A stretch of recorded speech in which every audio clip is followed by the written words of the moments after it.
পাটায় ভর্তা তৈরি করব আর পাটায় ভাত খাবো না, তা কী করে হয়? এটা কখনোই সম্ভব না।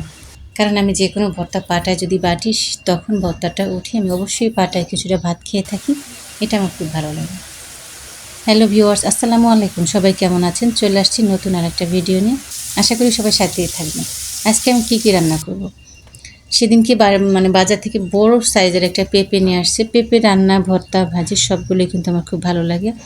তো ভাবলাম আজকে কই মাছ দিয়ে পেঁপে দিয়ে আমি রান্না করব, টমেটো ভর্তা করব, ধনিয়া পাতা ভর্তা করব।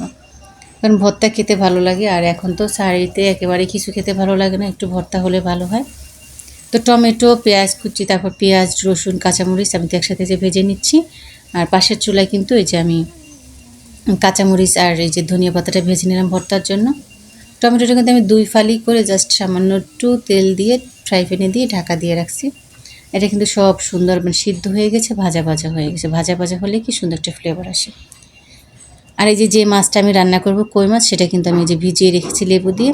আমি সবার উদ্দেশ্যে একটা টিপস দিতে চাচ্ছি। অনেকে বলে যে কই মাছ থেকে চাষের কই মাছ থেকে গন্ধ আসে, খেতে ভালো লাগে না। তারা অবশ্যই কাজটা করবেন, কই মাছটা যখন কুচিয়ে ধুয়ে পরিষ্কার করবেন তখন মাছের মাথার ভিতরে যে ফুলকাগুলো থাকে এগুলো অবশ্যই ফেলে দেবেন। কারণ কি, ফুলকা থেকে প্রচুর পরিমাণে লালা বের হয়। লালাটা ওটা যখন ফেলে দেবেন তারপর খুব সুন্দর করে ধুয়ে রান্না করার আগে কিছু সময় লেবু পানিতে ভিজিয়ে রাখবেন। দেখবেন একেবারে কোনো গন্ধ নেই এবং আপনি যখন খেতে যাবেন খুব সুন্দর একটা ফ্লেভার আসতেছে, জাস্ট একেবারে পাগল করা।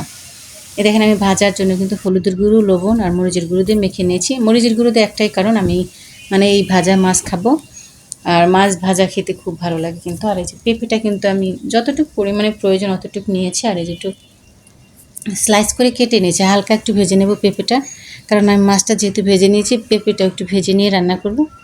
মাছ ভাজা শেষ, পেঁপে ভাজাও শেষ। এখন কিন্তু এই যে দেখেন পাশের চুলে আমি দুধ জাল করানোর জন্য বসিয়ে দিচ্ছি।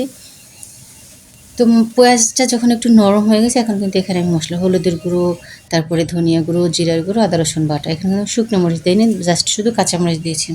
কারণ পেঁপে, লাউ এগুলো তো শুকনো মরিচ দিলে না কালারটা আমার মনে হয়, তারপরে শসা আমার মনে হয় কেমন যেন লালচে হয়ে যায়।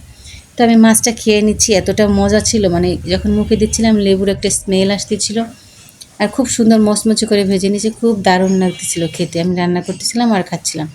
কই মাছ ভাজা কিন্তু আমার খুব ভালো লাগে, ইলিশ মাছ ভাজার মতো। তো মশলা সহযোগে পেঁপেটা কিন্তু একটু কষিয়ে নিয়ে এখন কিন্তু আমি যে ঝোল দিয়ে দিলাম।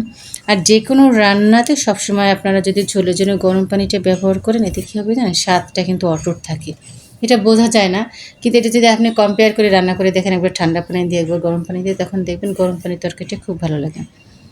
বলক আসার পরে কিন্তু আমি মাছ দিয়ে দিচ্ছি। এখন দিয়ে দিচ্ছি কিছুটা ধনিয়া পাতা। দেখেন আমার রান্নার কালারটা জাস্ট অসাধারণ।